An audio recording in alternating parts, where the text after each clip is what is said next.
the more logical, the more, let's do this, let's get this thing done. So there is this fight happening when there is that when you are in that procrastination status.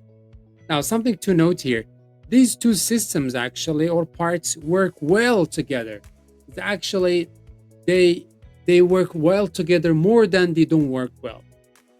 Like 90%, I believe they work together well. For example, if you are trying to avoid a unsafe situation, you know what? There is that emotional thing. Hey, be careful, something is here, and then your logic comes in and and tells you, you know what, this is dangerous. Let's go. Um, like sometimes, like if you have to give a speech and you are nervous, there is that nervousness, which is some kind of stress, but your brain tells you, hey, let's do it, we can do it.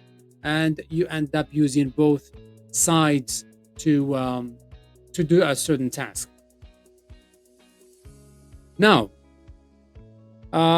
Chris Bailey discusses, of course, he discusses the issue, then he gives us some examples or some solutions to use, which are actually interesting, I found. I'm going to share three here. The first one is creating a procrastination list.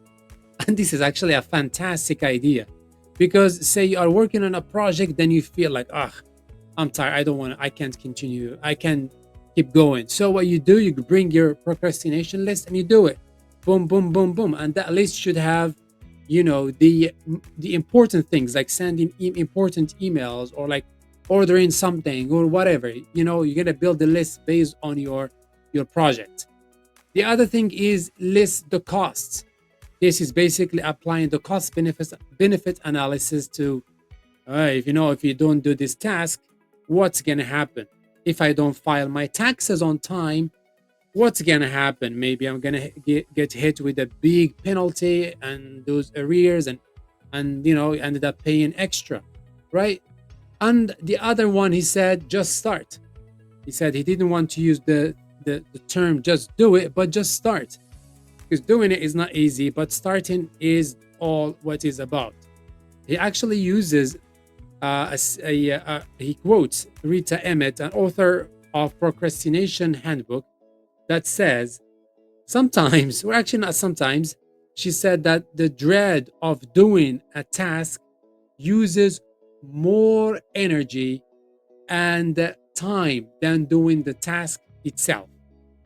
You know what? That status in your head, you're always unsettled. I want to do this, but I'm not doing enough. So emotionally, you are disturbed and you are worried and stuff. So there is so much energy being consumed.